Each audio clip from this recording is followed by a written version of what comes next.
What's up, everybody? It's Mikhail Casanova coming at you with another episode of Decked Up, a Steam Deck podcast. This is episode, I believe, 10.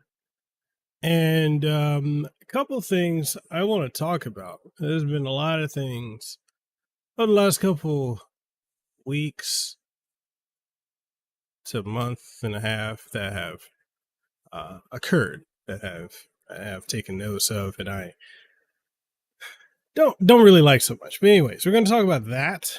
The other topic of, am I a Steam Deck content creator? And there's a reason why I'm asking that question, because it seems a lot of people think I'm not.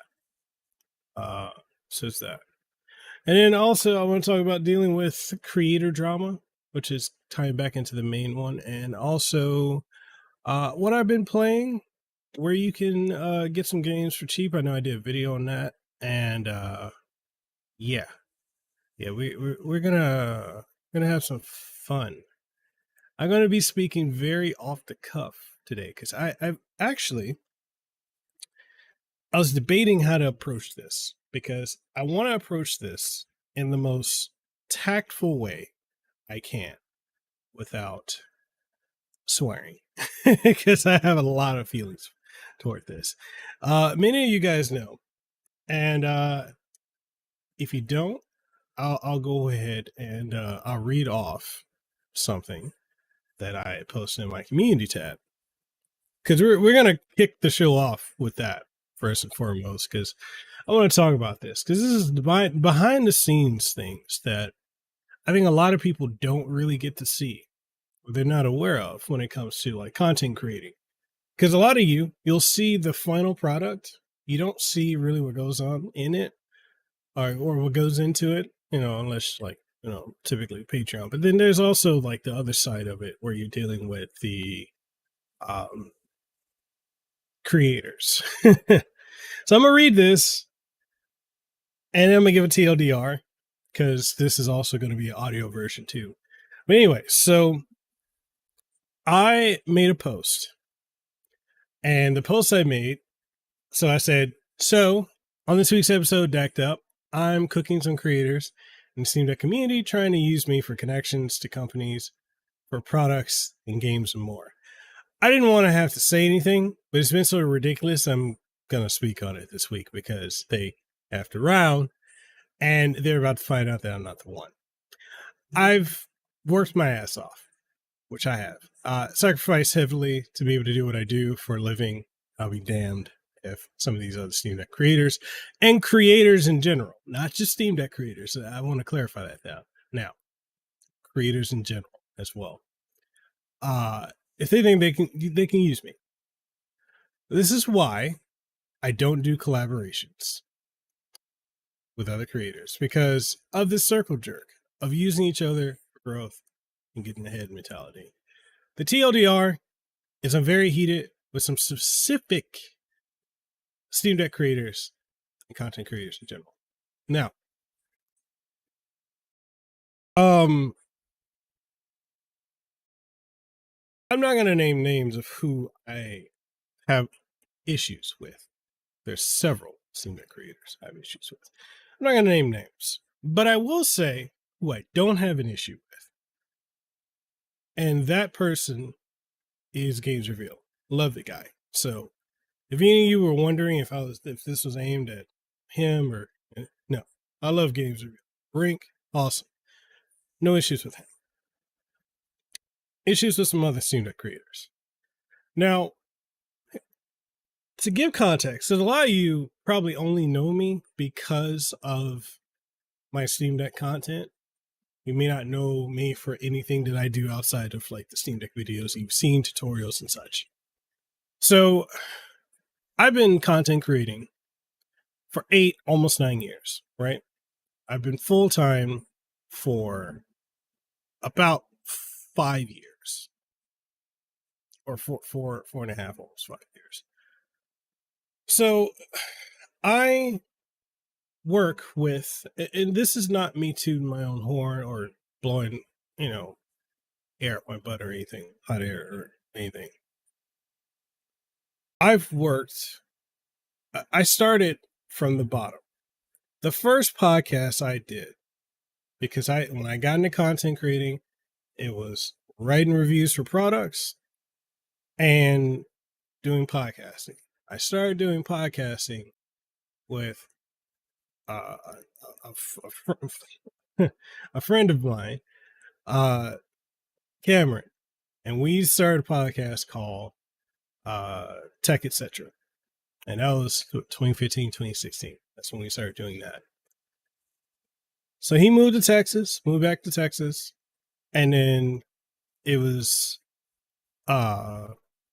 just me, right?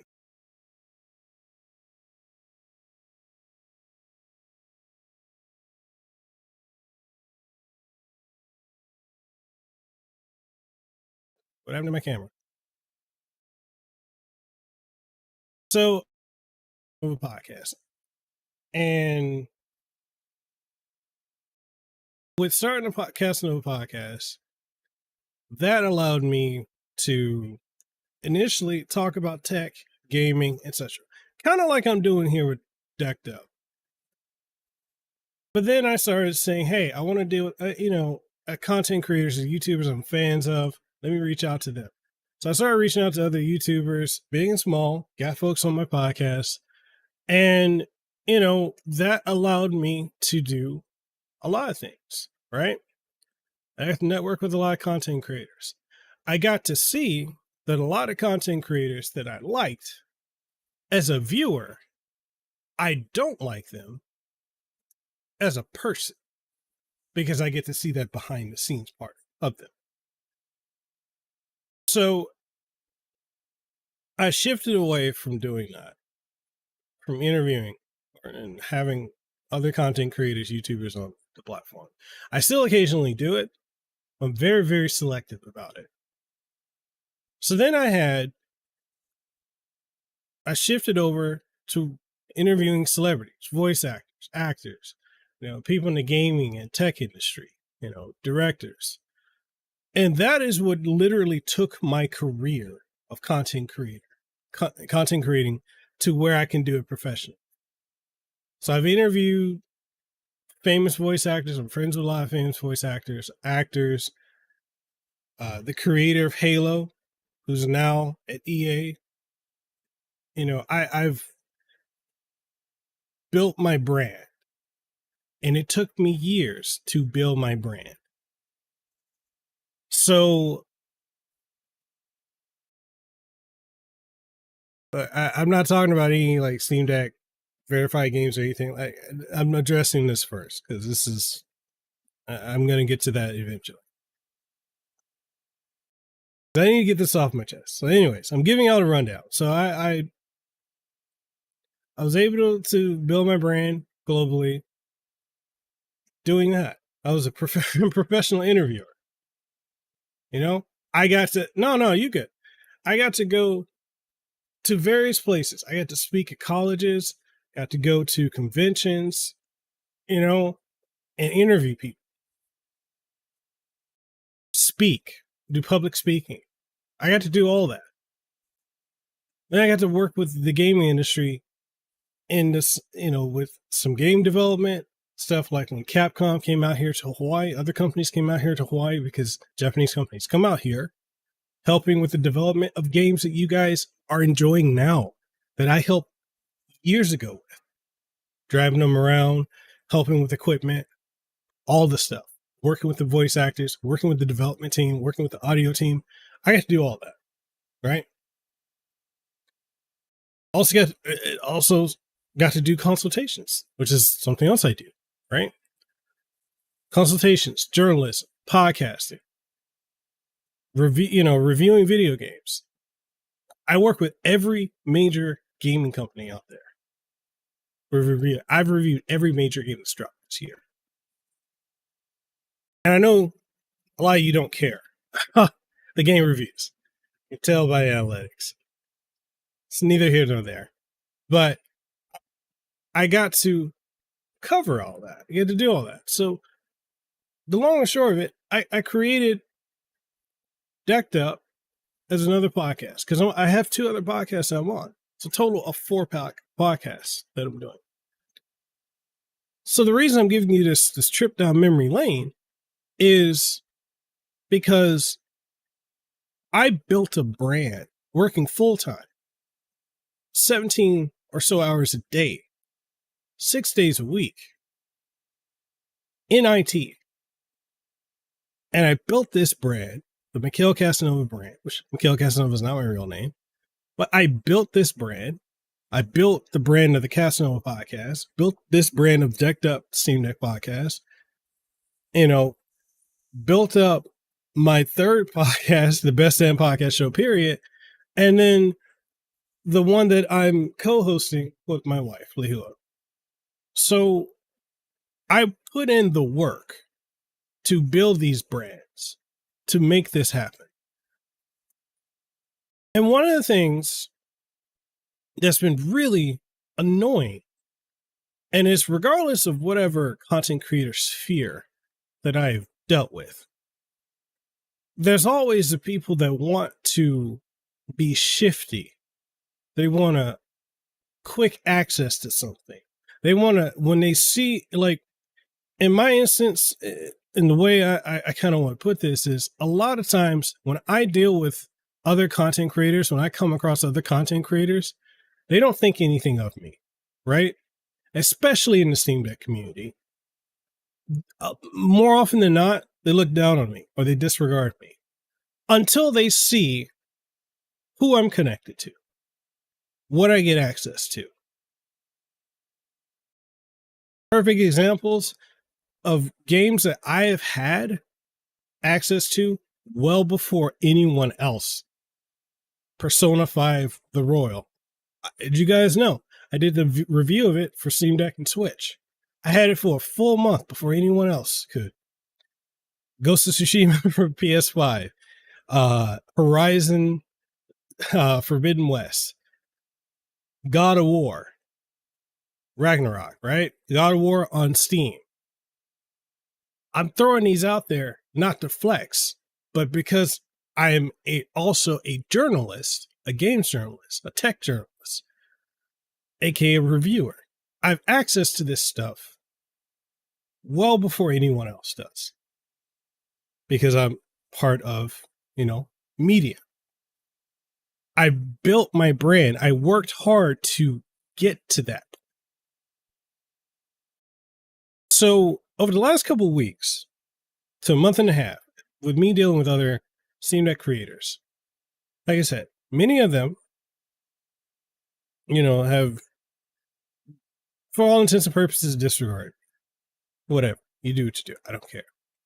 But then when they start paying attention to what I have, and now they want to cover the games and all this, fine.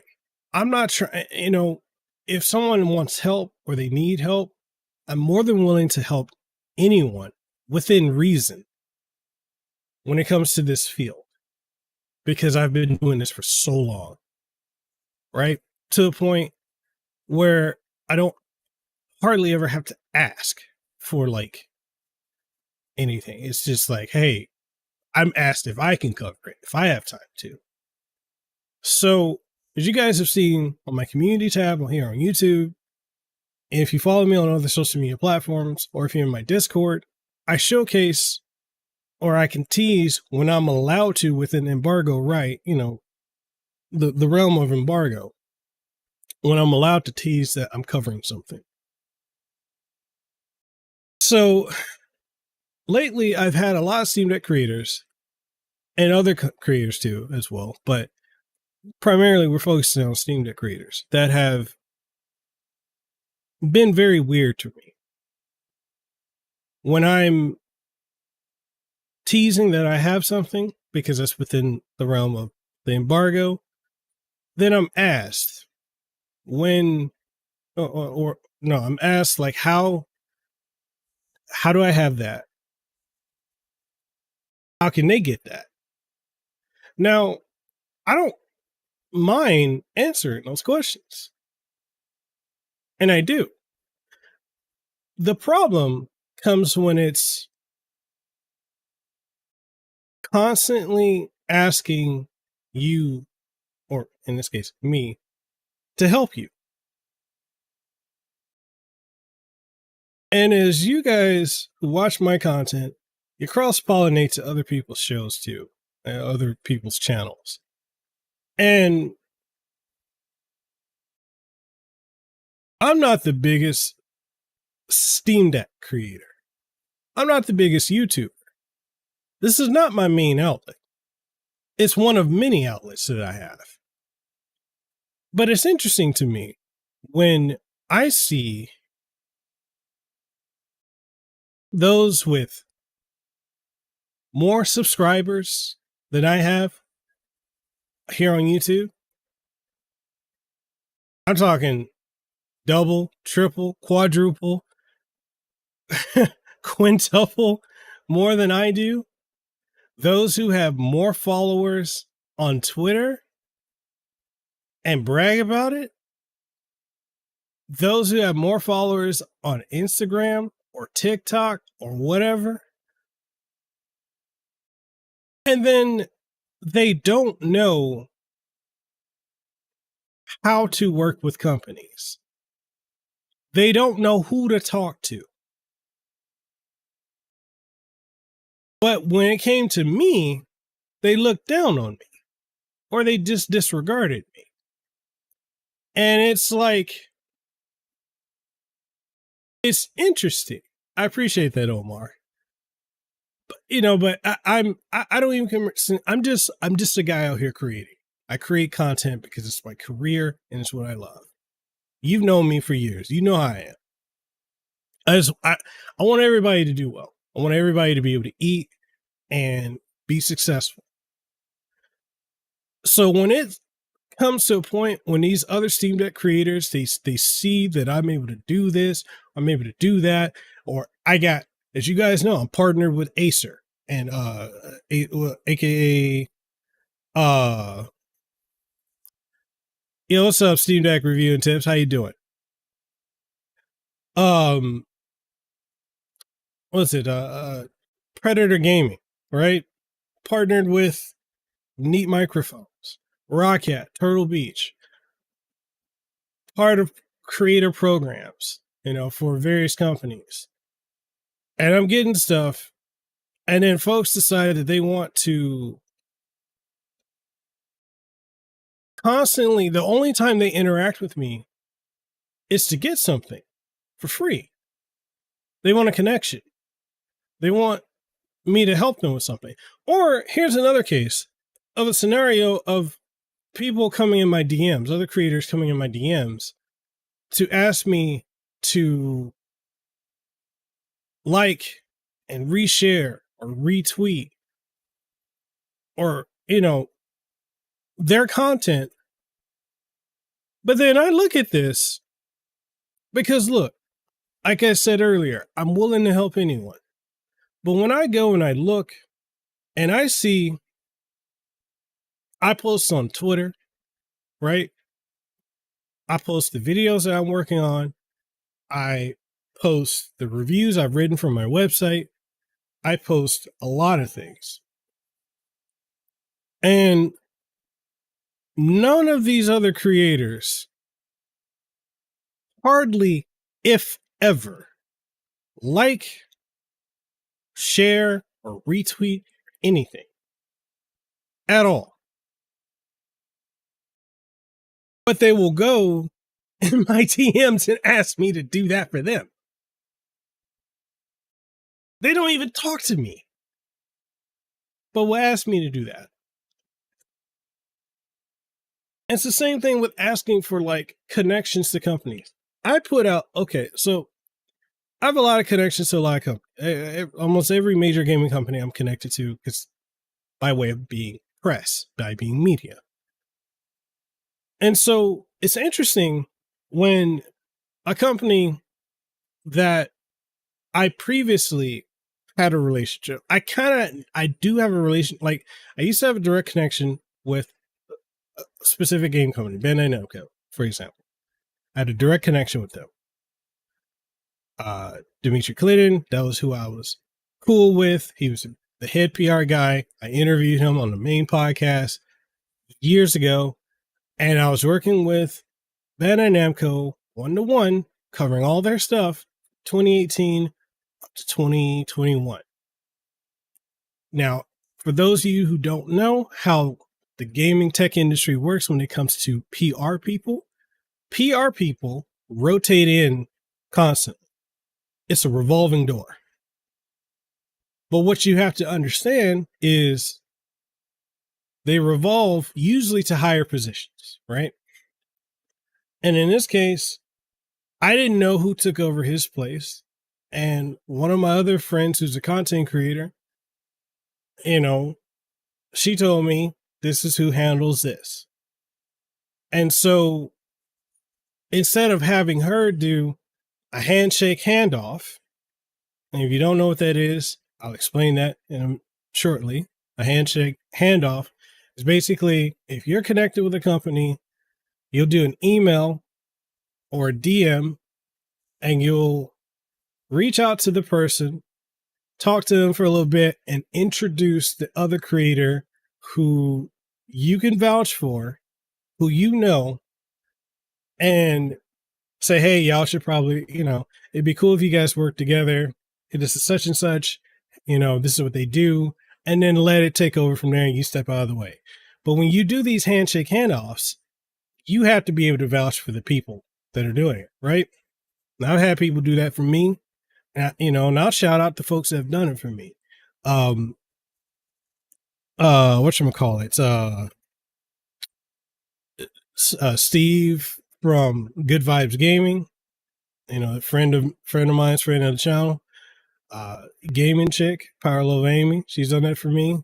I've had, History Behind the Warrior. So many people do that for me, right? And I do that for other people too. So that's a handshake handoff. And if you don't want to do that way, then you would reach out. Now, you can either reach out via email or you can reach out via tweet, like your tweet.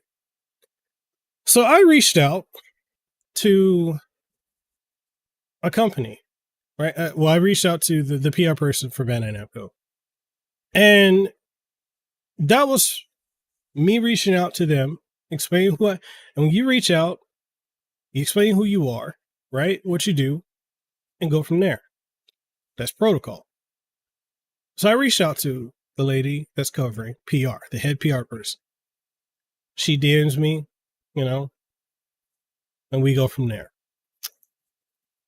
Now, one thing that I see that a lot of creators do, and if there's any creators watching this is something you don't do. You do not hop on somebody else's tweet or anything where they're promoting themselves to promote yourself. Now, there was a thread, with me talking to the PR lady, and then other people were hopping in and trying to communicate with her under my tweet to promote themselves. You do not do that. Professional courtesy, you don't do that. That's like, I don't know how many of you have been to a club, like a nightclub. I don't know how many of you have gone to bars. But here's the thing. I used to be a club promoter. Now, when I was in college, the junior, senior year, I was a club promoter, right? I was also an MC and was a radio personality for 104.3, right? So when I was doing stuff for Zanzibar, that used to be the big nightclub out here, or when I did stuff for Play Bar Waikiki, or I did stuff for Level 4 nightclub, or Tropics, or any of these clubs, because I used to float around to different clubs to promote. One thing I used to see other promoters do and it's a no-no, would be to go in a club that I'm doing the promotions for to promote their fucking event. Don't do that. Sorry for swearing, but you don't do that. You don't do that, period. The correct way would be to send your own tweet, your own email, your own, however you want to connect to these people. You don't hop on somebody else's. That's incredible. That's hella disrespect. That is grimy. That's not how you do business. So, a lot of folks, creators, Steam Deck creators, and more, did that on that tweet. I deleted the tweet because it really upset me, because you don't do that. And I see that all these other creators, they did reach out to the person. Whether or not that person responded to them, I don't care. I don't care at all. But I also want to say, I'm not trying to gatekeep or keep anyone from connecting with this industry. Because when it comes to working with companies to get products, games, whatever, it may seem like there's like not enough. There is a whole bunch to go around. There's no limit to it. Why do you guys think you'll see me have like, I'll make a post and I've got a Switch version, a PlayStation version, I got an Xbox version, a Steam version of a game, or I'm doing this or that or whatever, because there's no lack. There's so much opportunity, but so many people don't understand the etiquette. And I understand a lot of the people that are starting to do Steam Deck content that have popped up within the last several months, the last 6 months, the last 9 months, the last year and a half, that have rode this wave for Steam Deck content, have not done content on a bigger level than what they are now before. And I salute you guys. Do it, because that's great. It's great to see people succeed. I want folks to succeed. But you don't succeed by using me. What's up? What's up, everybody in the chat? How y'all doing? I've done this so long. I've been doing this for so long. And I've seen it. It's different faces, the same approaches, and I don't get it. You don't have to finesse or use folks to get ahead. You don't need to step on people. And my thing, like, I've even had folks, it's just, I don't care how many subscribers somebody has. I don't care how many Twitter followers. And you know why I don't care about subscriber count and Twitter followers? You can buy that shit.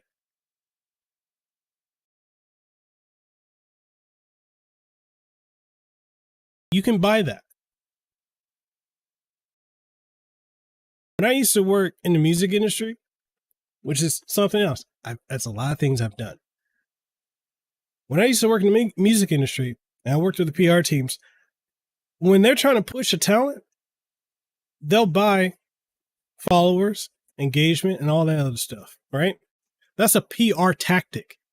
My background is in marketing and PR, right? I understand that aspect of it. You can organically grow. Your organic growth, if you're not hopping on something like trending, will be slower. But, you know, like I said, I don't care how many subscribers you have. I don't care how many followers you have. What I do care about is when I'm conducting business for my brand, for my business, what I do that puts food on the table for my family.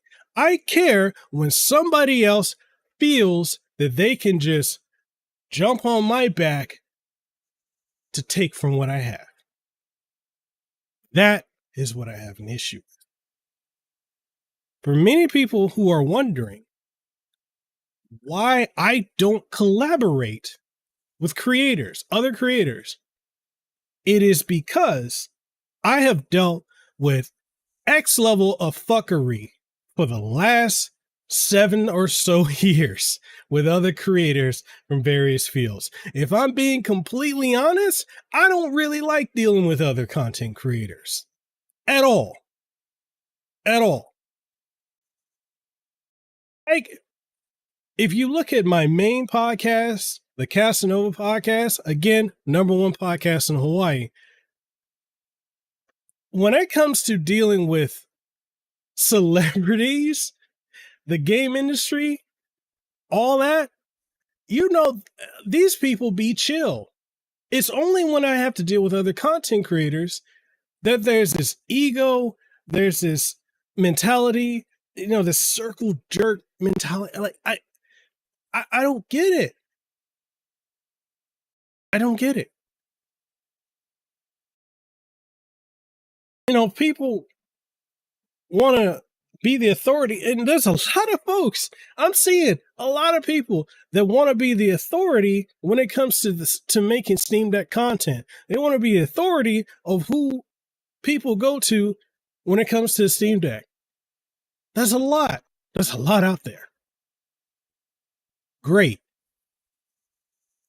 People need choices. They need diversity. That's great. But don't use me. Don't make the only time you speak to me is when you want something.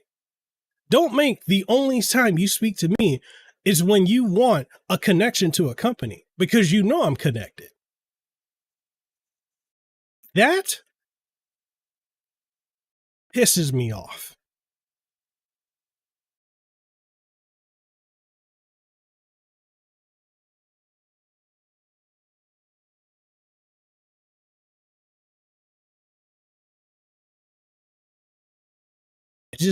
I don't like that. I just don't like that. I've done this for too long.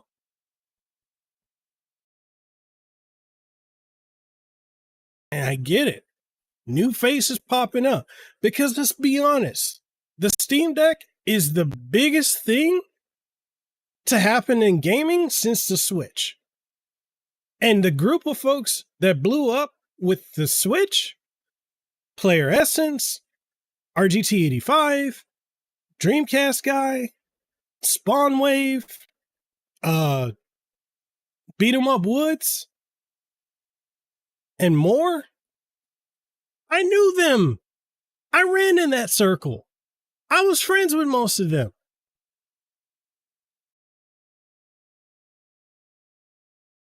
And then you had all the Splinter drama that happened. And folks just went their own way. But that was a product that allowed people to blow up, grow to the point where that became their career. The Steam Deck is now the next iteration of that, where you can build a career. And I get it. Grow. The people that have popped up in the last couple months to a year that have been blowing up by making content, making websites, making all this stuff for people who are new to using the Steam Deck and Linux and PC gaming as a whole. Awesome. But don't use other people to get ahead. Don't use other people to get codes, to get connections. Don't be dick riding on a post that I make for your own growth.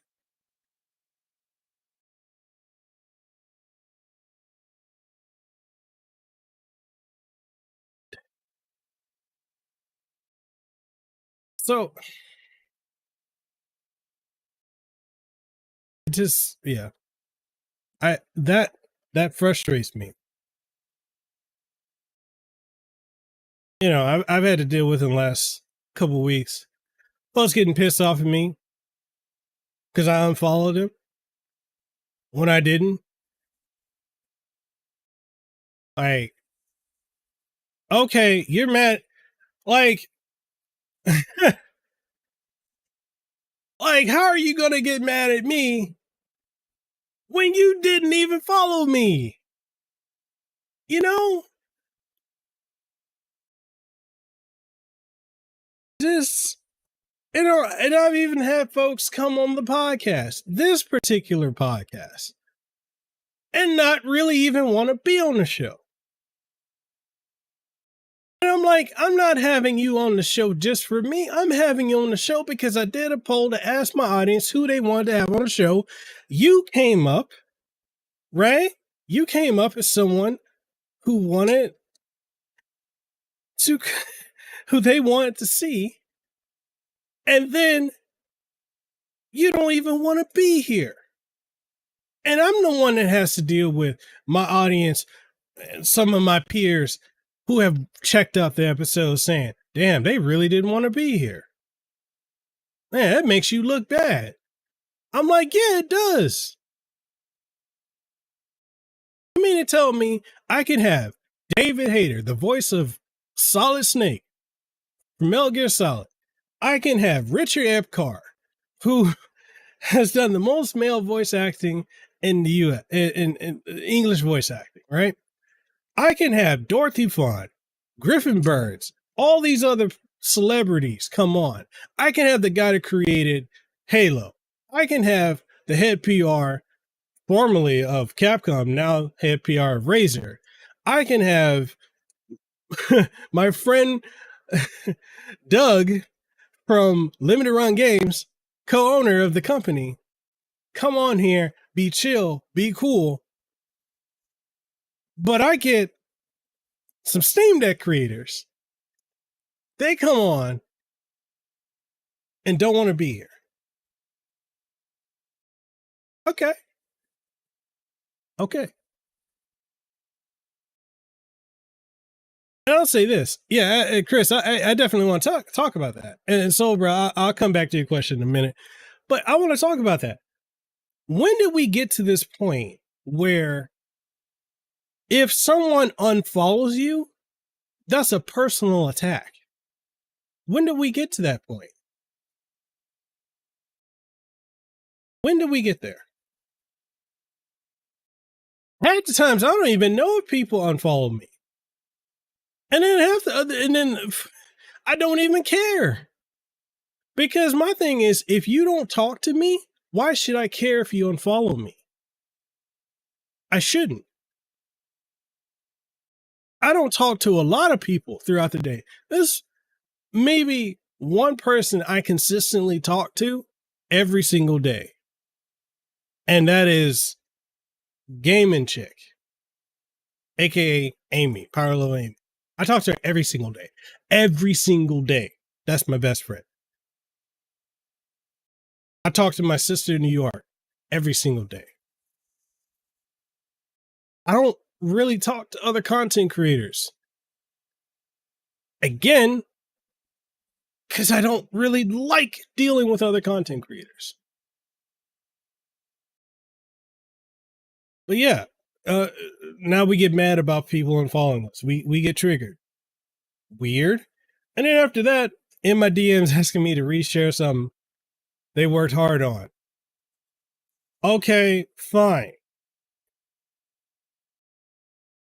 Soliciting so you can grow.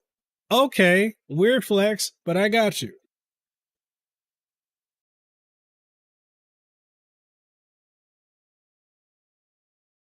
I don't get it. I don't get it, man. Yeah, Twitter automatically will, if you don't interact with a certain person, they'll unfollow you. In my case, I don't unfollow anyone actively. If y'all are curious as to what I do, I mute people. And I'm being completely honest, I meet people on Twitter all the time. I meet people on Facebook. I meet people on Instagram. Because the only people I'm really trying to keep up with is PR for game companies and tech companies. Because I really don't care about what people think. Because people on Twitter and social media in general, they always want to like regurgitate what they think, what they feel, how they're feeling. I don't care how you feel. I don't care what you think. I'm being completely honest. I could care less. The only things I care about, my family, their well-being, that they're taken care of and fed and happy, and being able to take care of my business because it puts food on the table. So I mute people. You know, I see it just like all the people getting up in arms about is Twitter dying. You know, like I had people come at me, oh, you got the blue check mark on Twitter. Ha ha, you paid $8 for a check mark. Okay, I paid $8. Motherfucker, I had Twitter blue for how long? Since the damn thing came out? And now I get a check mark. Cool. I also get 1080p uploading a video. I also get to post longer videos, longer than 2 minutes and 20 seconds. I also get reader mode. I also get a bunch of other things. And because I got a check mark, y'all want to clown me? And make these memes like, haha, this MFer made, he paid $8 for his check mark. You know, they're not actually verified. I don't care. I don't care about Elon Musk. I don't care about none of that. At all. I am only on social media because I have to be for my work. Other than that, I'm in Hawaii. I don't care about all this other stuff. I go on here for work. I'm not on social media to make friends.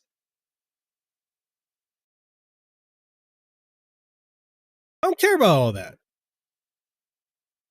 Or people having meltdowns. I'm at a point now where social media, look, me going on further little rant. Y'all can keep talking. Y'all do your stuff. I don't care. But social media has gotten me to a point where I don't care about it. Because it used to be fun. 10 years ago, 15 years ago, yes, I'm aging myself. 10, 15 years ago, I loved social media. I love connecting and networking with people.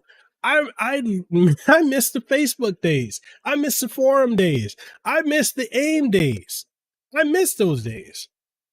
But now, you share an opinion, and if it ain't the right opinion, you get canceled. You say something off cuff, someone don't like it, you get canceled. Like,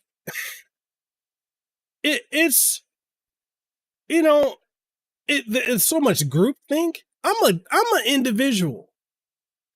I think for myself. I do for myself. I'm not a collective. I'm not a collectivist. And all social media does is it gives me more insights on people than I care to ever know. I don't need to know all this stuff about people. I don't want to know all this about people. People that I'm probably never going to meet.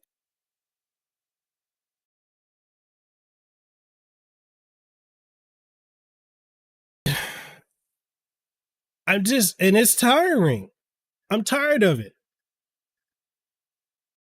It's like, and it's like the whole thing. I'll keep it $150. I'll stay on it. So social media is what blew up that whole situation between JSOX and Funalot, which created all that drama. Because the Steam Deck creator decided to go and make a whole thing about that. And then by proxy, my ass got dragged into that. And I didn't appreciate that.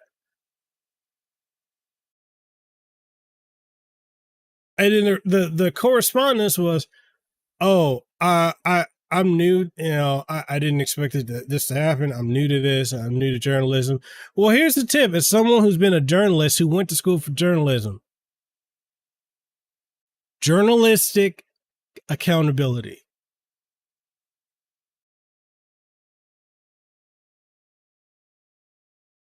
Yeah.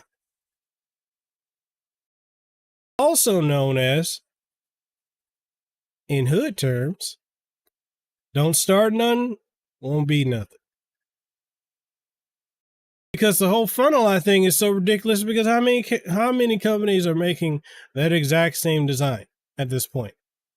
Now I'm over here. Now I'm mad. I'm further mad as more details have come out since that whole incident happened. I missed out on collecting the bag. I missed out on getting paid.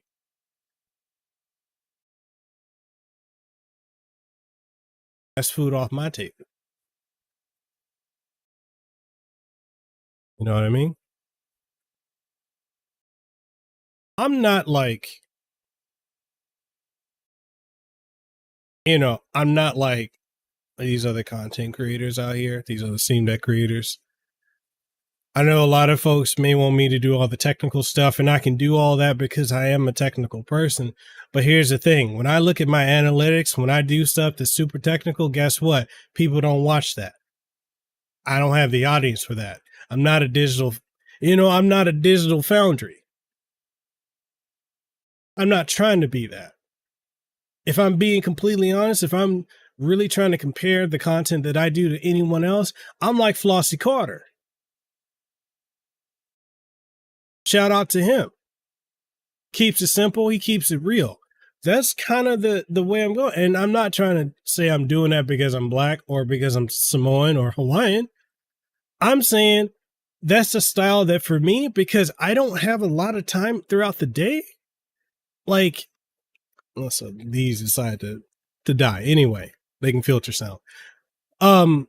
Because I don't have a lot of time today. I don't have a lot of time to really be doing all the digital foundry, the cinematic camera angles and all that.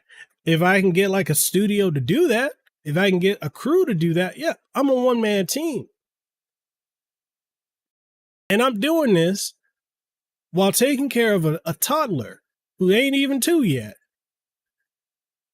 All throughout the day. And I've got to cover games. I got to cover tech. I got to do podcasts. I got to go on people's podcasts. I got to do speaking engagements. I got to do all this other stuff. So I don't have a lot of time. So, I don't know. Last thing I want to say about that. Anyway, last thing I want to say about this whole thing when it comes to other content creators, especially the Steam Deck ones. Look, if you want to work with companies, you want the blueprint of how to do it, look up the Casanova podcast episode I did with Tara Bruno. If you don't know who she is, if you don't know who that is, I don't know what to tell you. Absolute legend in the game. But I did a podcast with her, gave the blueprint of exactly what to do. Or if you're more into watching other content creators, my friend ACG, Carrick from ACG, good friend of mine, did a podcast with him, gave the blueprint. I've been given the blueprint on the Casanova podcast for creators of how to do this for 5 fucking years. I interview the industry. Everything is right there for 5 years.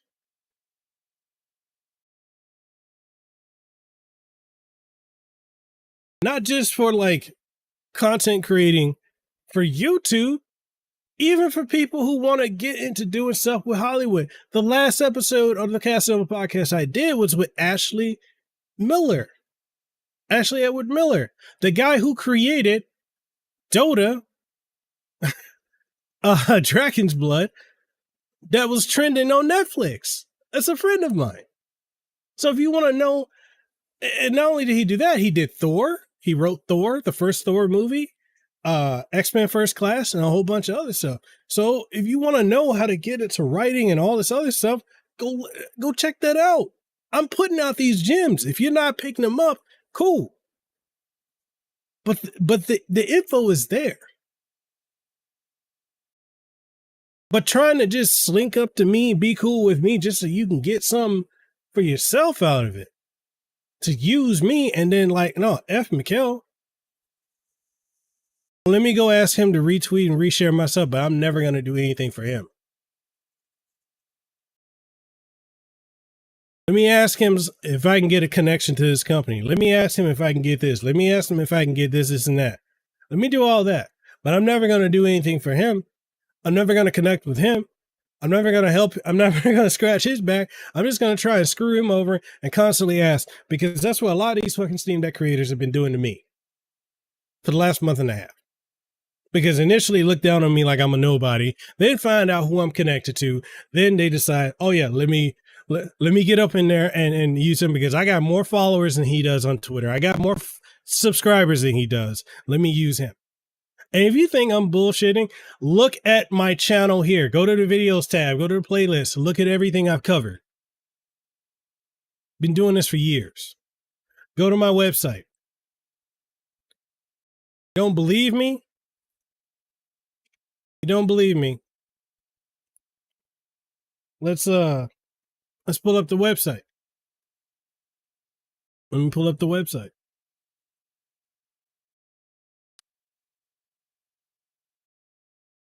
Yeah, I feel some kind of way about this. Let me pull up this website.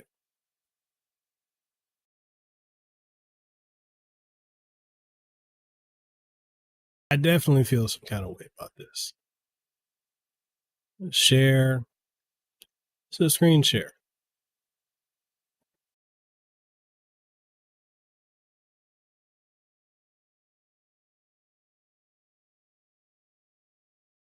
All right. This is my website. Y'all want to know? Let's see. How should I do it? Should I do it like this? Do it like that. We'll do it like this. You're curious who I've interviewed.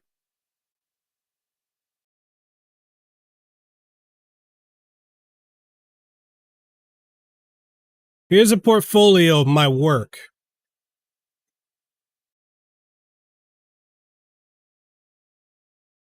Anybody who thinks that I'm not serious,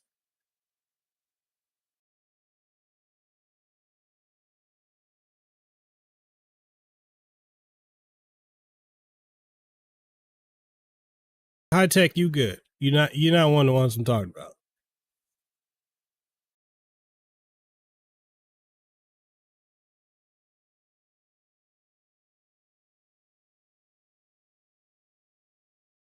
Things and people over the years. That's just a sample of it. Stuff I've reviewed over the years. Or over the months, rather. And years. Got catalogs of it. I think we can go all the way back to 2016 when I was reviewing eyeglasses, Breath of the Wild, all that stuff.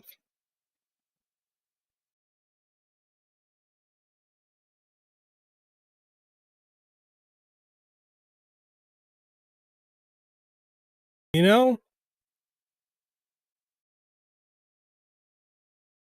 We go to the podcast section.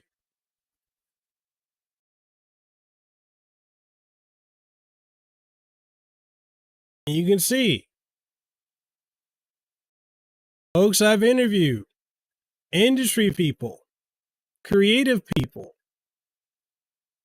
other content creators, president and vice president of Neat Microphones.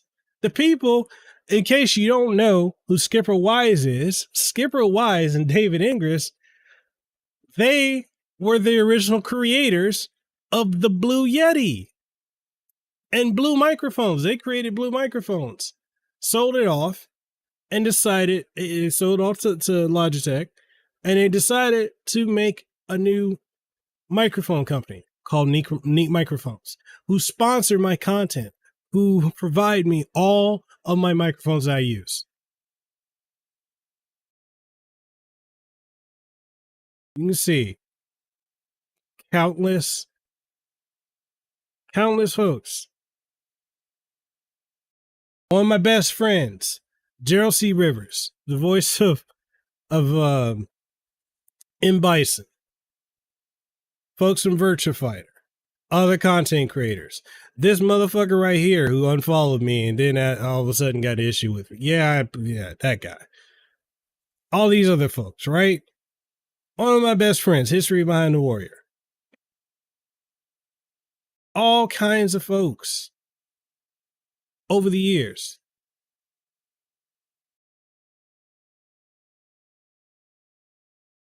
Big Cheese of KIT of Nappy Boy Gaming.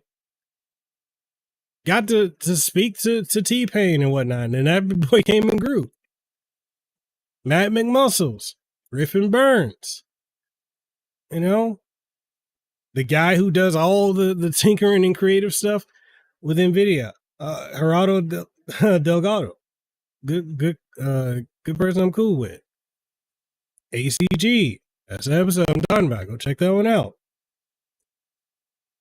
I am Brandon. For those who are streamers and you know who he is. Yeah, I've had several guests unfollow. This dude,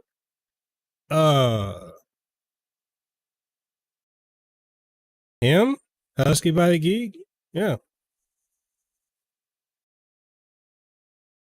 This one right here, if you're a creator, go listen to this podcast. Tara Bruno.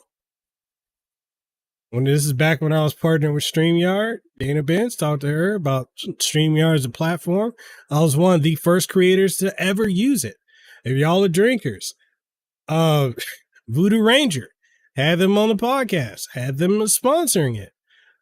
The creator of the recent Battletoads, AJ Grant Scrutton from Delilah Studios, his studio, had him on. Had a lot of folks, man, again, not trying to flex at all. But do y'all see what I mean?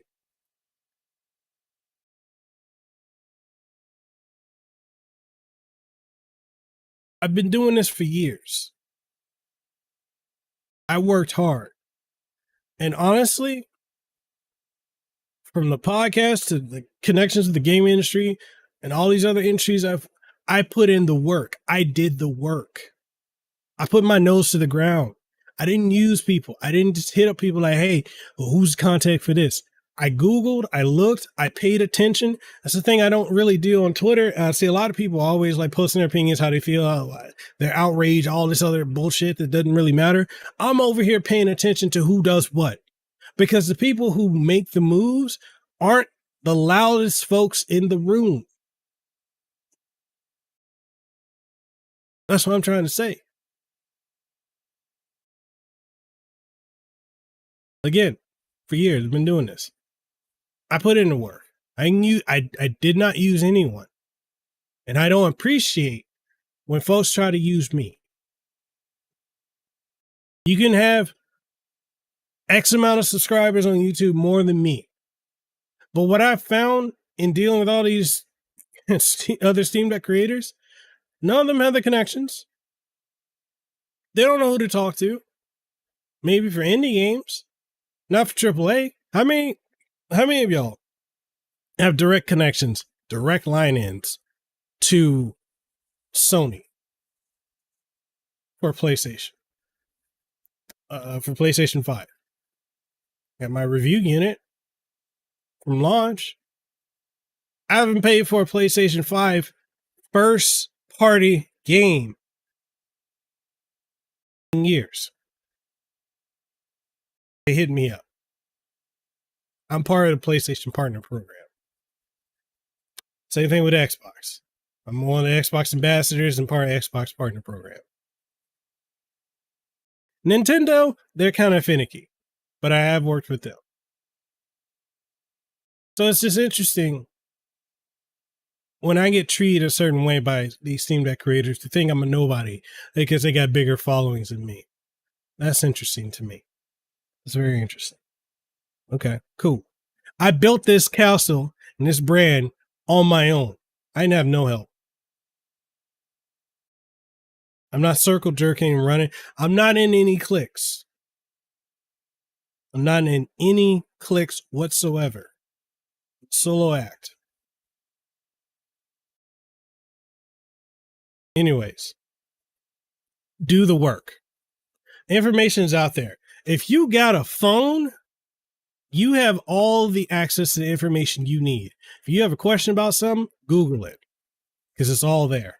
Everything you need to know is there. You know, that's why I wanted to talk about that. Other thing. So am I a Steam Deck creator? The reason I wanted to bring that up is a lot of companies seem to think I'm not. Case in point being Dbrand. I'm not a Steam Deck content creator to them, even though I am. I'm a tech and gaming content creator for YouTube. But to Dbrand, I'm not. There's this other company that makes I forgot this LED panel. It's like $200 to them. I'm not a content creator for like Steam Deck stuff. I've even had companies that make Steam Deck specific stuff not want to talk to me or work with me or reach out to me because or consider me for something because I'm not a Steam Deck content creator. Even though I've been covering the Steam Deck since the thing was first announced, even though I have tutorials, playlists, reviews, impressions, news updates, doesn't matter. I'm not a Steam Deck creator. Even got a podcast dedicated to Steam Deck. I'm not a Steam Deck creator.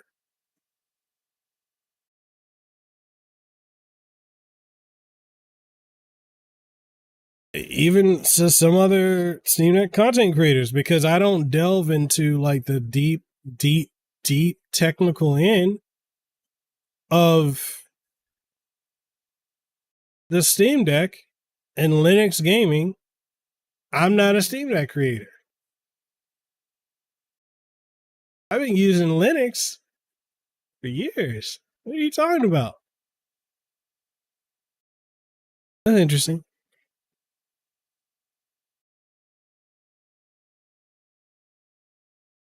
It's interesting. That's fine. Dbrand, if you don't want to work with me, fine. But high tech, it's just I don't know. It's just this is stuff like, and I've reached out and I've shared stuff with companies, or I've had companies talk to me, and it just comes back to, oh, you're not a Steam Deck content creator. Okay, cool, whatever. That's how you feel. Whatever, Dbrand. The shit your fucking kill switch has ruined the fan in my Steam Deck. I've got to replace it.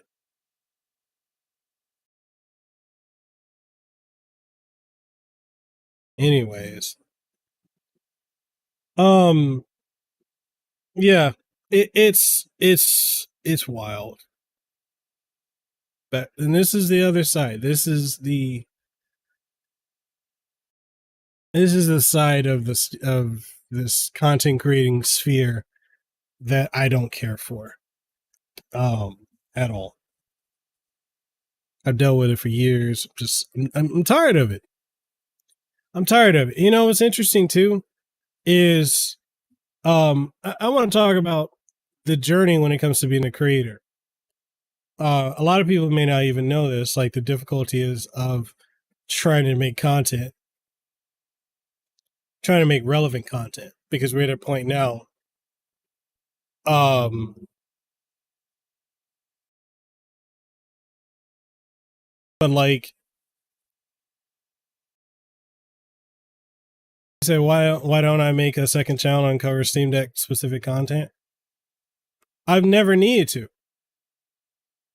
I've never had to make a second channel to do that with to work with any company. Because okay, here's my logic. And again, this is not to be arrogant, but if I can work with Sony and PlayStation, right? If I can work with and partner with Acer, Asus, Razer, all these companies that are bigger than Dbrand, that are bigger than any of these Steam Deck third-party accessory making companies, why do I need to make a separate channel? What now? Granted, there are benefits of making a separate channel because maybe I will have an audience that wants to check out something else that I'm doing. And that's fine. That's perfectly fine. But I'm not, I'll say this. I'm not catering my content to the people who are already here. So if you want to dive into the business aspect of content creating, especially when it comes to YouTube or, websites, podcasting, or anything like that, and this is something a lot of people don't like hearing, but it's the truth. When you're looking at the business aspect of it, you do not want to brand yourself as one thing because you're going to be stuck. Case in point, I was talking to my wife the other day about the Anime Man because we're both into anime and manga. He hates the fact that he wishes he didn't name himself the Anime Man because he's kind of stuck with it and he wants to do other things. Case in point, also, think about all these channels that are Switch channels. What happens when Nintendo makes another platform or the successor to the Switch and it's not a Switch? Then they're going to have to rebrand. So you want to create a brand tree, like a tree, your main brand, and everything else can fall under. It's under Mikhail Casanova, which is my brand, my LLC, and everything like that.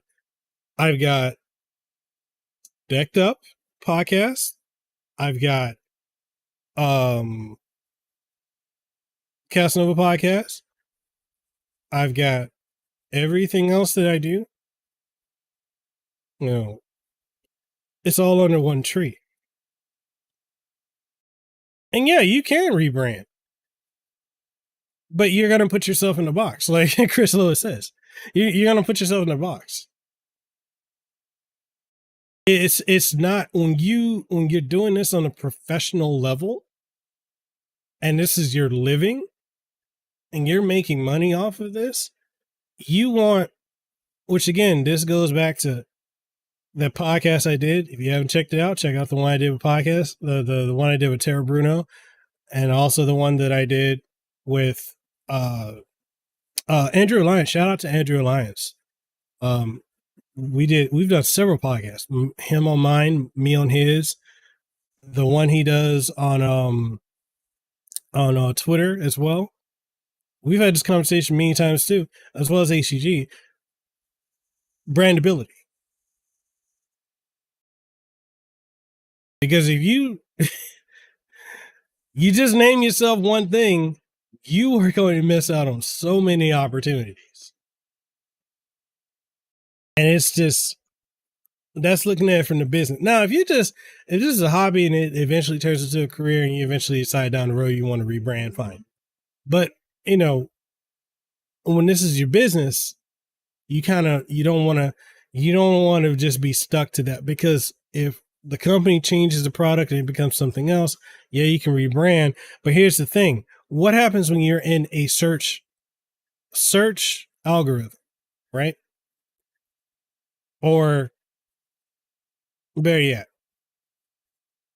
let's say Steam Deck. The next thing is not Steam Deck. They decide to name it something else. But you have branded yourself as Steam Deck.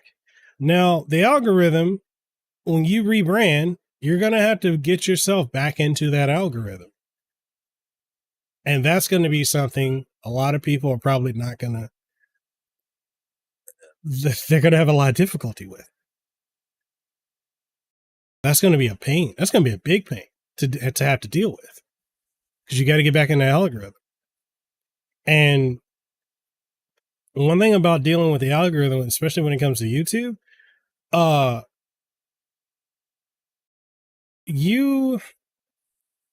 if you are in it,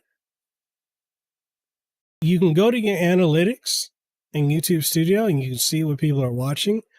And honestly, it tells you what content you need to make. And it goes, and this is a bitter pill to swallow in many ways.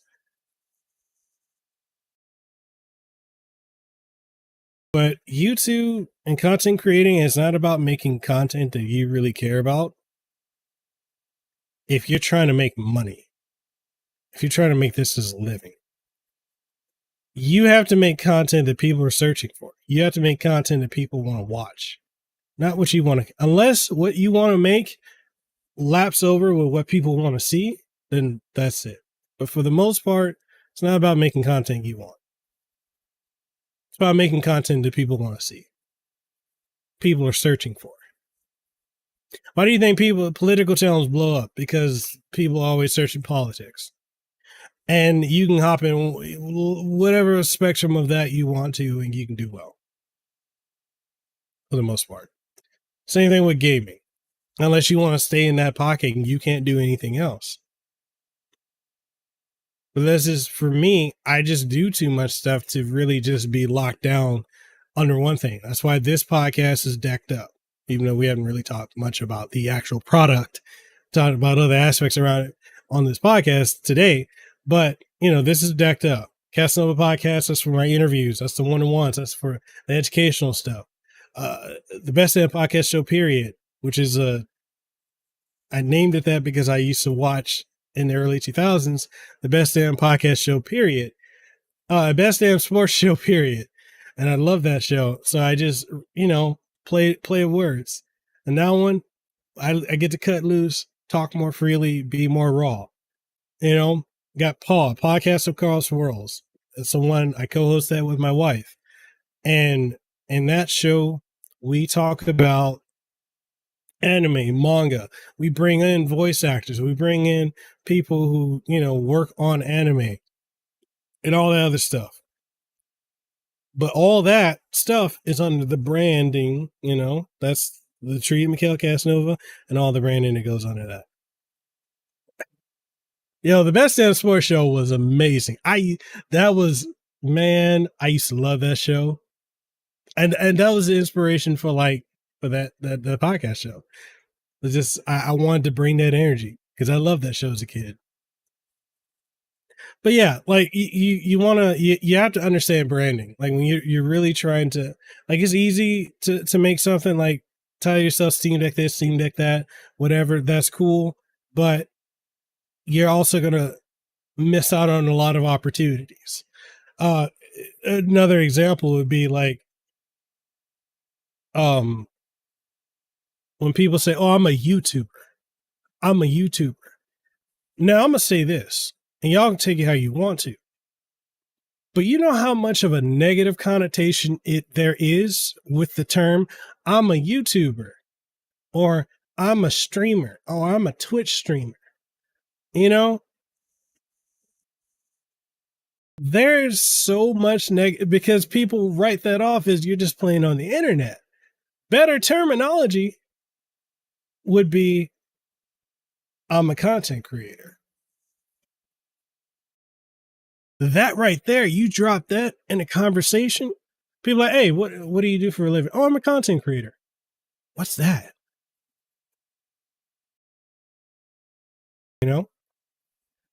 Or if you say, oh, I'm a YouTuber. Oh, you do a YouTube thing.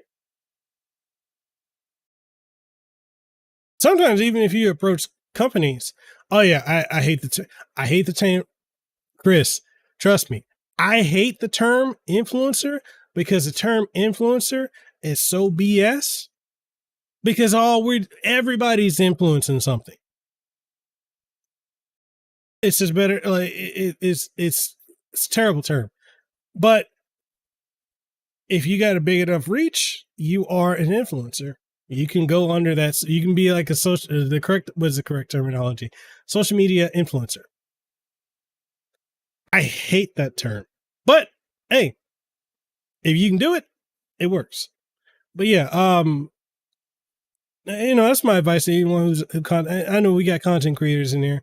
Yeah, definitely switch up, like, especially if you reach out to companies or you're trying to work with companies or brands and get to a point where you can get a product, and you get this product, you can get paid off of it. As an example, I haven't announced this. I haven't announced this yet.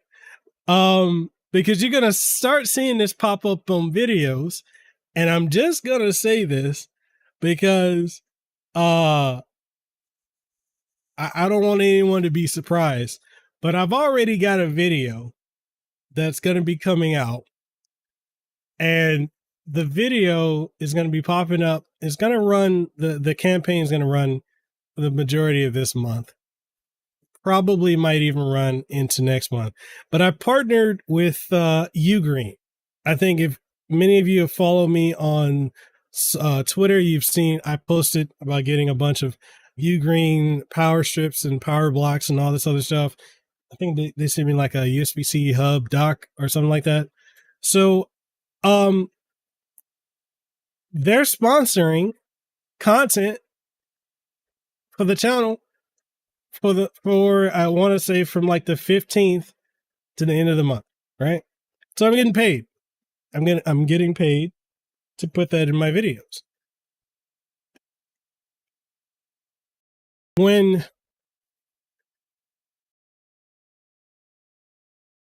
you do this as a business, man, I'm talking over here.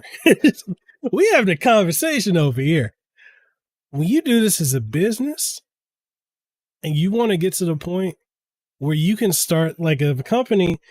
Now, I want to say this as an example for any of the people here in the stream that are watching right now. If you are doing Steam Deck rated content, how many of you? I would like to know how many of you that are watching right now or listening. How many of you have had these companies reach out to you? No name, not big companies, but they're making products for Steam Deck. How many of you have had them email you? I'd like to know how many. Show of hands or comments, however you want to do it. And yeah, going back to let me pull up. Chris Lowe says, plus content creator don't just exist on YouTube. Right. It's universal.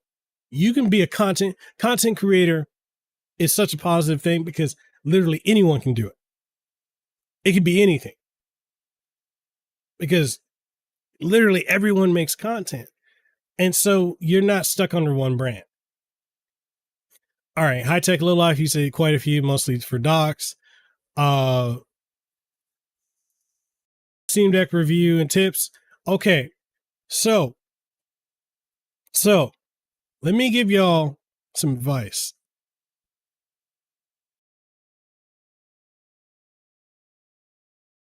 You can make money.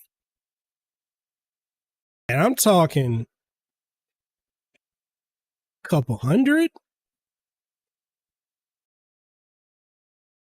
to a stack being $1,000 or more with these companies that are reaching out to you to cover these products for Steam Deck. Especially now during this upcoming holiday season. When these companies reach out to you, and I'm giving advice because like I said, I want you to succeed. Everyone can make money. Everyone can eat. Let me turn on these lights. It's getting loud and my kid's making noise. Let me turn on these lights. Anyways, when these companies reach out to you to review a doc, now granted, you guys know just like I know, if it's not a JSOX doc at this point, because a lot of these other companies are coming so late to the game, nobody cares. Unless they're trying to find something on the cheap, nobody's really trying to get anything outside of either the official doc or the JSOX. However, when these companies, like I got a doc that came in today, right? If a company wants to have you cover their doc or whatever accessory, and you know you can get a certain level of viewership, and you know like your monthly metrics, whatever, you can ask them, do you want a paid promotion, which is a 30 to 60-second ad? Or do you want there to be a review? Now, when you ask that question, these companies are basically going to be like, they're going to try and shoot for the review. They shoot for the review. Here, counter it. Here's the counter to it. Here's the crush counter. Crush counter is, all right, cool. You want me to review this. But I'm telling you now, the ad would be better. The reason is because if I do a review, I mean, people will watch it, yeah, because it's Steam Deck, because that's trending, because people are looking up Steam Deck. But the branding, the marketing out there right now is JSOX. And if your dock looks exactly like JSOX, you know?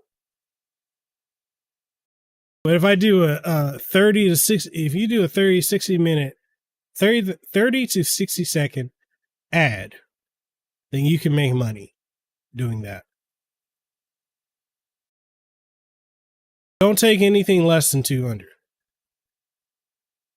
for 30 seconds. If you don't want to shoot for a baseline price for a paid promotion. And all it is talking about their product showcasing. I mean, look at Bill from Nerdnest. He does it all the time with Ugreen and many other companies. You know, you got all the folks doing HelloFresh and whatnot, which I got some HelloFresh campaigns coming up soon. Get your money. Don't just rely upon this YouTube algorithm stuff for like ad revenue.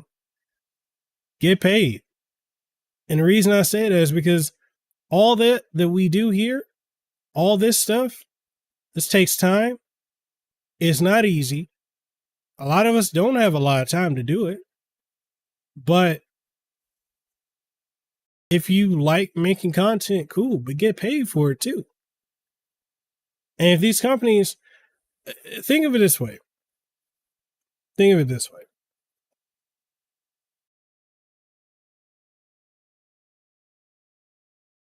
How much do you think it costs a company to send you a product or a review or free versus getting a marketing team and paying for marketing and putting that marketing out there? Now, if the business is smart, they will work with you, pay you, send you the product, pay you to do the sponsored 30 to 60 second ad. And they still don't spend anywhere near as much as they would with a marketing campaign. But they can get probably more traffic. Does that make sense to you guys? Like if they got a marketing budget of 150,000, most of these Steam Deck companies, accessory makers don't. On average, they probably have like 5,000 for marketing. But what happens if they give you like anywhere from $200 to $1,500? They save money. You get a product and you get paid. They get customers that will make up for whatever they're selling, right? Win-win. Get paid. Don't just do this for free, because a lot of companies will take advantage of the fact that you are making free. What's up, Ronchi? How you doing? A lot of companies will take advantage of the fact that you are making content for them. Don't let these companies take advantage of you. Get your money. Get paid. That's all I'm saying. If it's a hobby, cool. But I'm at a point now, how many damn docks do I need? I got a dock here, a dock at this station, a dock on that TV, a dock on the TV out there, a dock at the station out there. I don't need no more damn docks. They ain't doing nothing different. Only dock I want right now is that one that JSOX has somehow lost in the mail for the last 2 months. With a 2 terabyte SSD. Beyond that, why am I going to review another dock? I don't need another dock. Yeah, high tech. Yeah, it's been lost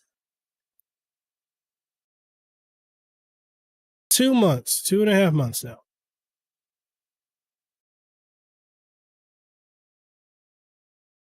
But yeah, that's my thoughts. Like, why? I don't need any more docks. They don't do anything different. They all have the same basic functionality. At this point, I can't really sell anyone on it. But I can do an ad. You can pay for the ad space. You're gonna spend that money on marketing anyway. Don't let these companies use you. All right. So I covered a lot of ground. If y'all are enjoying this, make sure you like the video, sub, all that good jazz. What do you is there any questions you guys have I can answer? Throw them out here. No, I don't care what it is. And while we're doing that, I want to talk about also some Steam Deck products. I can move this over here without my computer crashing.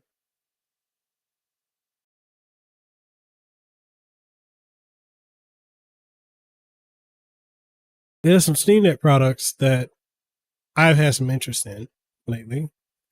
Let's see. I gotta make sure this don't show my address. Damn, it's out of stock. Ain't that? Anyways, I should, you know what? I slept on it. That's my fault. Let me share a screen real quick.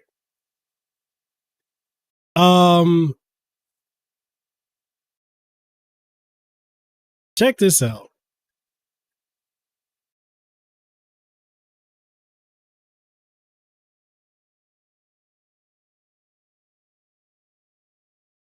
Don't mind what's in my cart. But this right here, I just missed out on getting this. This is only $30 for the skin. And it's out of stock.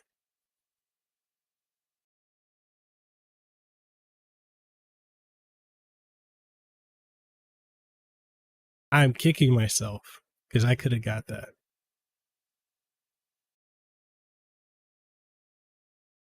Okay. High Tech Low Life.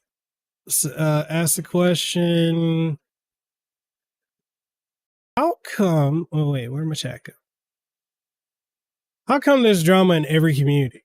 First with the VTuber community, LOL, now the Steam Deck creator community. There's drama in the VTuber community right now?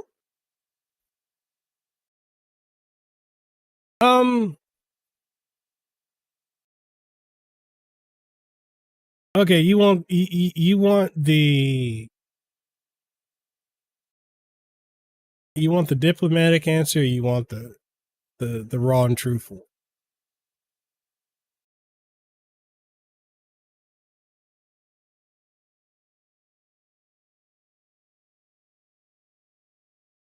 Check this out. This is a Steam Deck knockoff for $28. I mean, a Steam Kill Switch knockoff. Shout out to the Brink Games Reveal. He covered it.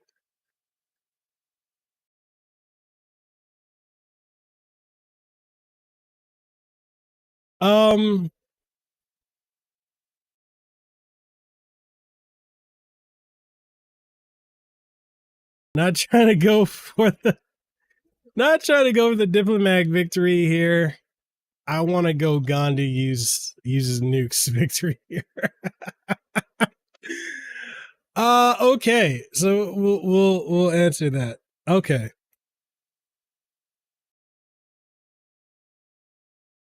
The honest answer is this is the first time a lot of these people have ever had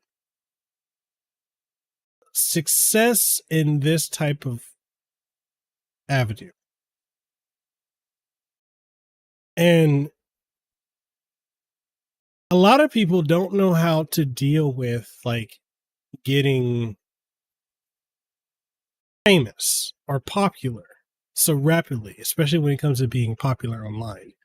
It's overwhelming for a lot of people. A lot of people, when it happens, it hits, they don't know what to do. They get I use the example of the YouTuber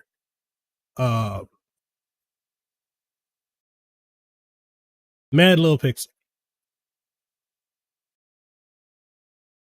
Do y'all know how he blew up?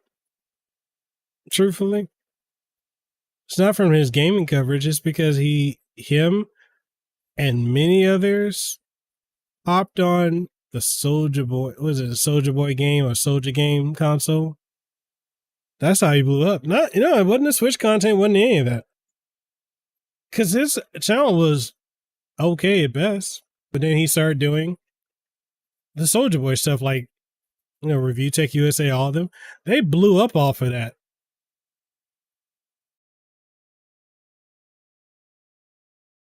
Controversy, as Eric Bischoff, former president of WCW, once said, controversy creates cash. When it comes to the drama, first time a lot of these people are ever having a modicum of success to the degree that they are.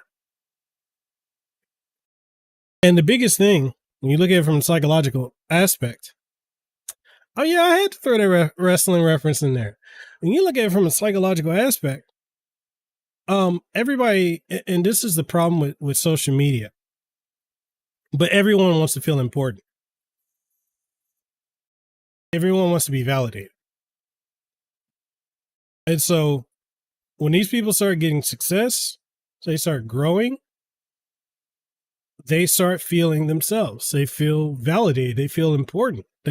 That's why I say, like, it's weird to me when I deal with YouTubers, content creators, and they got these massive ass egos in comparison to me dealing with actual freaking celebrities who may have an ego about themselves, but it's not as in your face as content creator.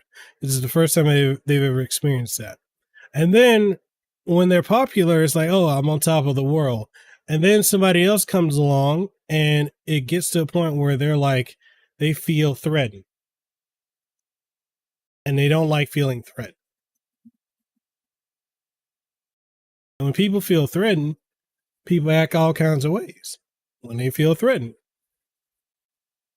or someone says something wrong to somebody. And then the other thing too that's actually interesting, you can look at it from another perspective, probably a more positive perspective than I'm coming at it, is cultural differences.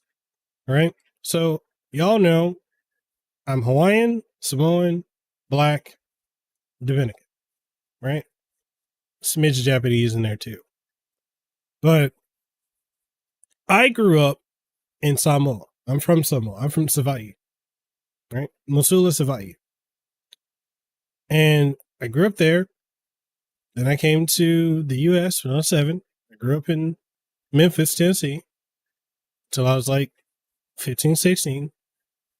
And from then, I came out here to Hawaii. And I've lived out here for over half my life. So we have a culture out here. And when I deal with people from the mainland, from international, a lot of stuff that they do can come off as,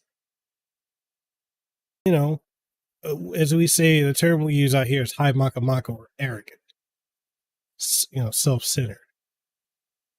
So it can come off that way. So a lot of people, it could just be how they approach things, and they don't have a malicious intent. They just approach it poorly. And that could be that. But then a lot of it's ego and money. Ego primarily. And feeling threatened that somebody's going to take their money. That's what that is.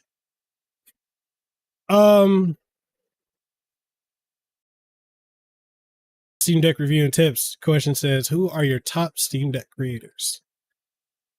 That I still watch now, post drama, or I want to say this at the very top, the very, very, very top. Games Reveal, James, aka The Brain. We are one. Yeah. That's my guy. Love him. Love his content. And I love his approach when it comes to stuff. Informative, entertaining, amazing community, amazing presence. He's an awesome person. I absolutely love him. And I recommend y'all check him out.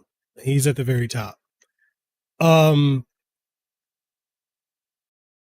Next up, ETA Prime, who is not really a Steam Deck specific creator, but I've followed ETA Prime for so long. I just love the stuff that they do.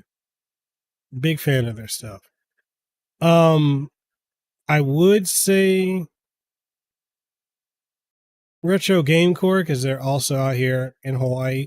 But I'm a little bitter that somebody asked me, oh, have you ever worked with the other Hawaiian content creator, Russ from Retro Game Core? He's not Hawaiian. I was told that I'm not Hawaiian, and I'm fucking Hawaiian. Yeah. No. I would say Retro Game Core. No shade to Russ, but my only thing with him is it feels too much like ETA Prime. I kind of view him as ETA Prime Light in a way.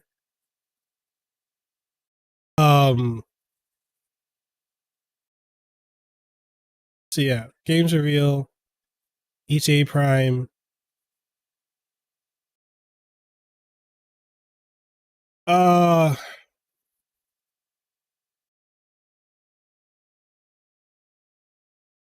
Gaming on Linux.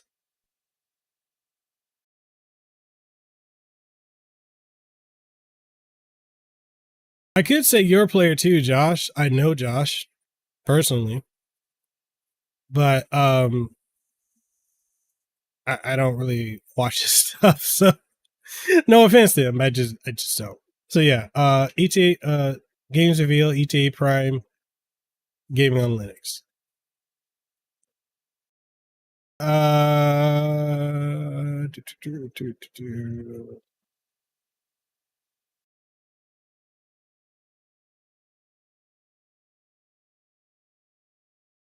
Oh yeah, it's a Hulk Hogan situation. A lot of the folks with drama. That's what it is. It's all ego. What else y'all got? What else? What else? What else do you have? Have y'all enjoyed this episode? Y'all enjoying this show? Oh, I hope you are. But yeah, that's just about the gist of it.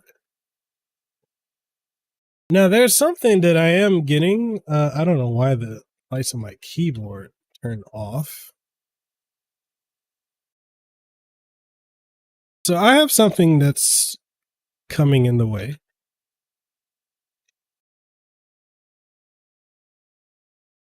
Um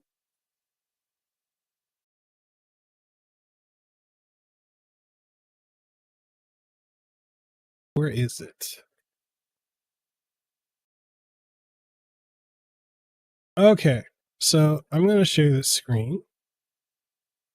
This is a product that I'm going to be having sent here very, very, very soon. The lap dock from UPerfect. They actually reached out to me recently. And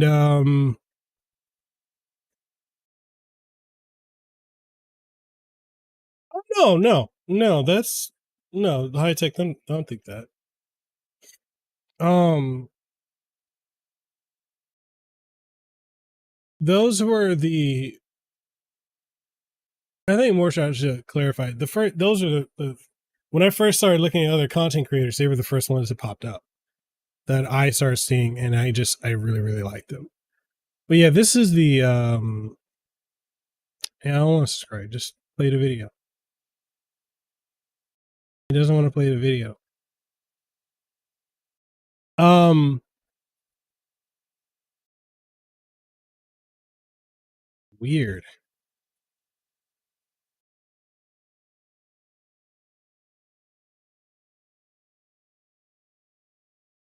So I believe this is what they're going to be sending me. So all this is a shell. It's got keyboard. You know, it basically looks like a laptop, but all you're doing is running your device, your Android device or whatever, into it, and you get to basically take advantage of using the screen, trackpad, keyboard, and all that. So I'm going to be doing a video when I get this, and I'm going to showcase how you can use this with the Steam Deck, because you can.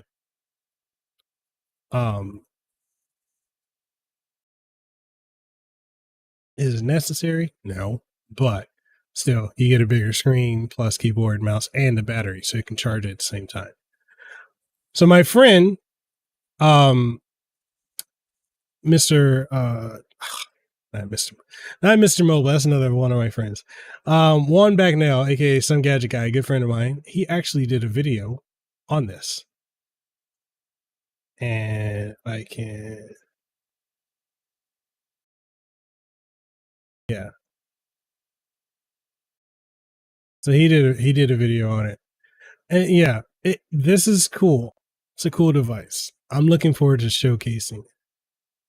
It's a 60 hertz, 1920 by 1080, 14-inch screen, IPS panel, aluminum build. Got the USB-C for power and video output.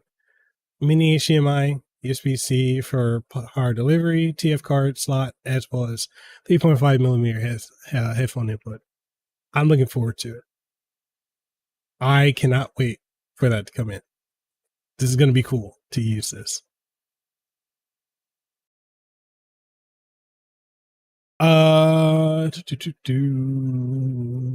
See, all those content creators are at the top of their game. Yeah, you know what? And I vibe a lot with Games Reveal, James, aka The Brink. We're very similar in the sense of like background, mentality, how busy we are, family life. Very, very similar. Love that guy. So a whole lot of heavy lessons in this. Yeah, I didn't want to I knew I needed to speak on things, and I wanted to talk about it, and I didn't want to just be negative, even though for 40 minutes it was. But I wanted to turn around and talk about advice, how to help people. At the end of the day, I want people to succeed.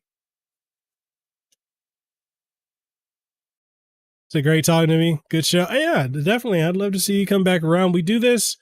This isn't a regular episode because typically I do these episodes every Sunday at 12 p.m. Hawaii Standard Time. I'm doing it today mainly because I've got a buttload of stuff to work on. So I got to work on my review for Tactics Ogre Reborn for Switch and for Steam Deck. Also, Valkyria Elysium for Steam Deck or for PC. I'm working on a Steam video for that. Games that I'm playing, games that I picked up on sale, holiday gift guide. I got stuff with Vitrix that came in. I got their fight stick that hasn't even been released. I think High Tech, you've seen the video, the post of that. I've got a lot of projects in the pipeline that I've got to work on, and then tomorrow, what was it? The Ruby Arrowfell game that's coming out next week. I have it. I've had it for several days. I got to work on a review for that. I guess I got something special in the works, collaboration between myself and WayForward Games or WayForward Technologies. So I'm working on that. And tomorrow I'm doing for my main podcast, I'm interviewing one of my other friends that's with Good Vibes Gaming, formerly of Game Explain. So we're doing a show tomorrow. So this will be the second person from gaming from Good Vibes Gaming that I'm going to be having on the channel, on the podcast, on the main podcast. So I'm doing that tomorrow morning, and then hopefully I can clear up everything and then have the rest of the night to because I want to spend more time with my family. I spend a lot of time with my daughters, mainly because I watch her all day, but I really want to be able to not have to work as much as I do. I'm trying to get back to, I'm actually trying to cut back on how much I'm covering for the website, projects I'm doing for other companies, paid promotions, reviews, and all that. I'm trying to cut back on a lot of things because I want to be able to spend more time with my family, especially my kids. And I love what I get to do for a living, but sometimes it just becomes overwhelming, especially when companies like Square Enix just drop stuff like crazy. We've had a game every 2 weeks from them for the last 2 months, 3 months, 4 months. And I'm kind of burnt out. I'm gonna be honest. I know a lot of people. I don't know how many people here say they're gaming more since they got their Steam Deck. I'm twofold on that. I'm gaming more since I have my Steam Deck because I'm getting more PC codes, but I'm also gaming less because I'm not doing it for recreation. When you're reviewing a game, it's like work. You got to put in the work, put in time, see things, document it, make sure you put it in your review because people are going to be looking for that. They're going to be asking questions. So I try to make sure that I can cover all that. And honestly, I can't really tell you when the last time I actually played something that I was able to play for fun. If you look at the last several reviews that I've done between written, because I do written and video review for games.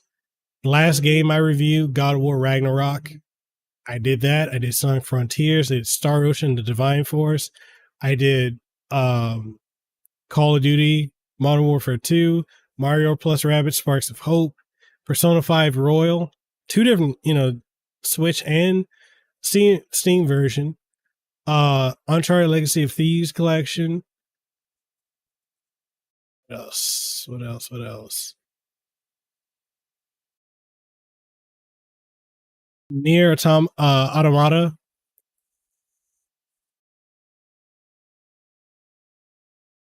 Last of Us Part 1. Soul Hackers 2. That's just gaming. Then you talk about the monitors and laptops, desktops I've been reviewing, podcasts, Steam Deck accessories, all this other stuff. Like, I'm, and the games I play start to finish. Cause I want them to be completed when I do the review. It's so time consuming. It's to a point that I kind of resent games being so long now, because I'm like, my attention span is so all over the place now, especially with having an 18-month-old. Have I been getting sleep? Barely. Because honestly, the only time I can work on stuff, if it's during the week, the only time I can work on stuff is when my wife gets home, which is usually like between 5 and 6 o'clock at night. Then I do family time. And then I'll probably start working on stuff maybe at like 10 o'clock at night, finish by maybe 2 or 3 o'clock in the morning. My toddler's up at the crack of dawn at 6 o'clock, sometimes 5:30. So I probably get 2, maybe 3 hours of sleep. And that's during the weekday. Weekends vary. They're kind of all over the place. I can do the most work usually on the weekend. But like, it's even then, like with the games I'm covering, I'm down to AAA games for the most part, or for the majority, and some AA games. Like a lot of indie games I get, I'd rather just do like a video where I'm showcasing playing the game than doing a dedicated review. Oh yeah, yeah. Plus I had not only that, so we're only now settling in. We moved September 1st here. And that's when we sold the house, got this condo, moved in. Um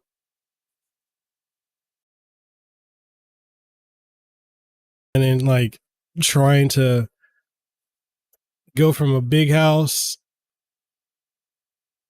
we love the house, big house. We had a big 3-bedroom house. Front, back, front yard, backyard, carport, all that cool stuff. And just ended up selling it, and now we've got a condo.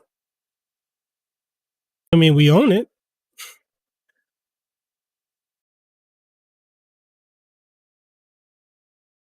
It's smaller. It's nice.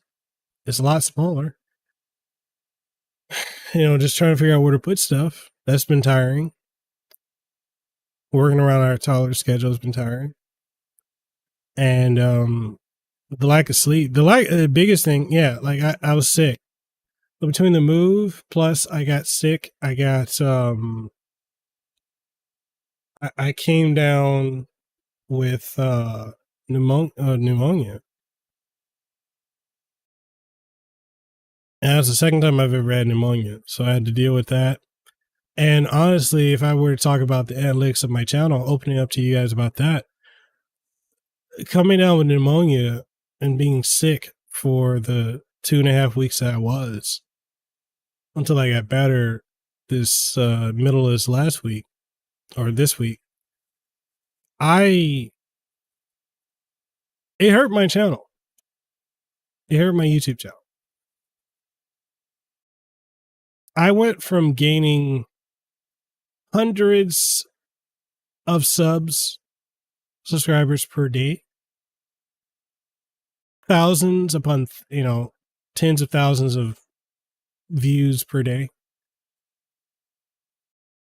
to this last week, I've had 0 subscribers. and this goes back to what I said about the algorithm. When you're in it, you got to stay in it. I, you know, instead of making Steam Deck focused content, which is one of the main things for this channel, I did do other videos, which did well. It did okay, but not focusing on them as I should have, because I just didn't have the energy to pick up a product and do a video. My viewership fell off.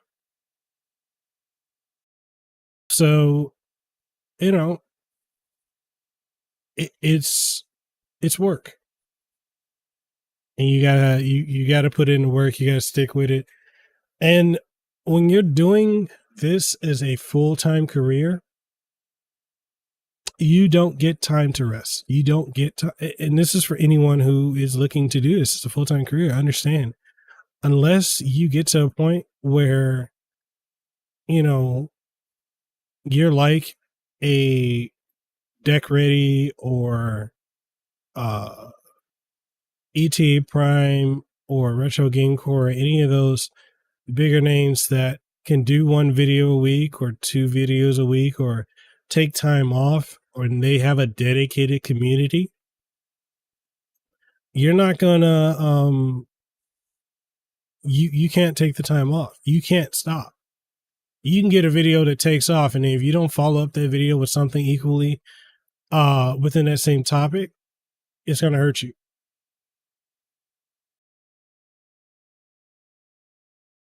So you don't get that time off. So I know, like, a lot of people say, "Oh, you should rest." I wish I could. I wish my toddler would sleep more. But I have to work. I have to work around her schedule. I have to work around my wife's schedule. I have to work around what I have. I have to schedule things out. Even this podcast, like, this is an impromptu podcast. It's been going for like an hour and almost 2 hours, and this is effect. Honestly, I'm gonna have to stay up 2 extra hours at work.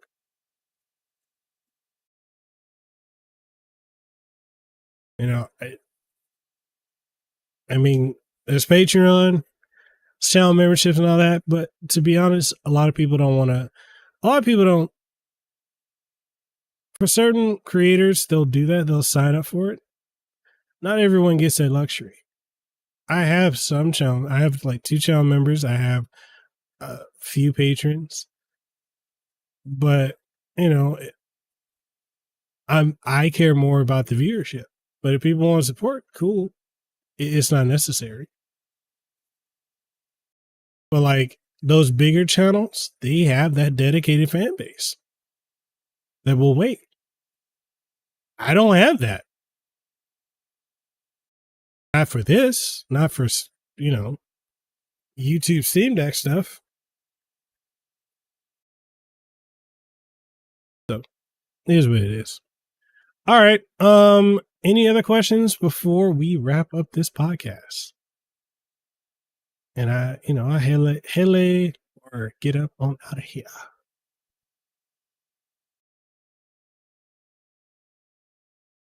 Any closing thoughts that you guys have before we go?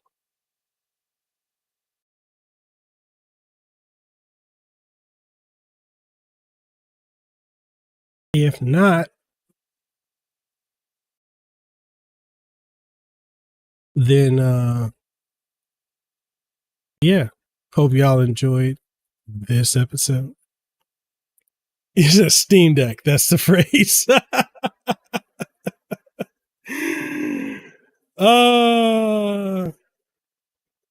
And no, the funny thing is, you don't really want to be stuck just doing Steam Deck, because there's going to be times when you want to do other stuff. But man, it is something else.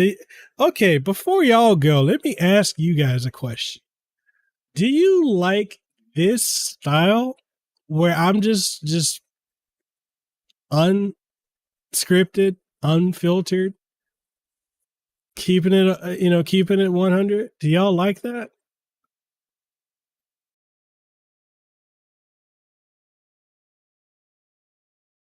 If so,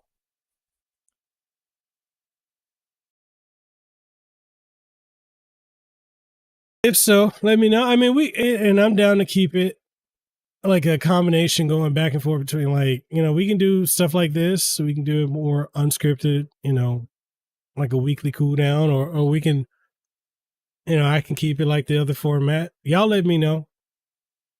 All that being said, I keep you guys. See, my kid's in trouble right now. I can hear her. She acted up. It's time for me to get up on out of here. Hopefully y'all enjoyed this. I'll catch y'all on the next one next week. Sunday will be the next episode, or not tomorrow or today, the following Sunday. We'll do that. Probably be dropping the episode with Good Vibes Gaming midweek. But all that being said, stay tuned for more content. Like, share, comment, subscribe, share it with someone you think would enjoy it. Y'all want to support. We got channel memberships. We got Patreon, early exclusive, behind the scenes access to content. Also, if anyone's interested, I should have talked about this. Last announcement before we go.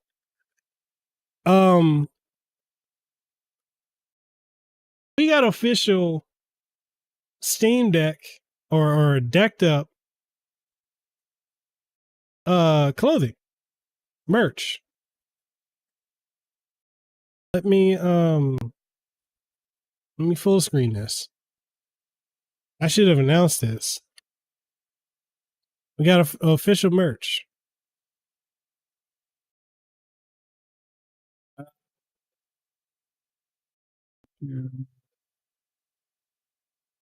Yeah, I know. Let me get the screen. There we go. There we go. Official merch if anyone wants to pick it up. Completely optional. But we got merch. A variety of sizes, different colors. We got stickers. If y'all like stickers, got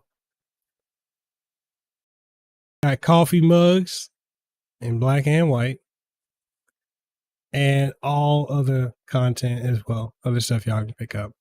That's available. I dropped a link. I'll catch y'all on the next one. Stay tuned. Stay safe. And he said remind you of shoot interviews. It really was. This is definitely a shoot. I catch y'all on the next one. Peace out.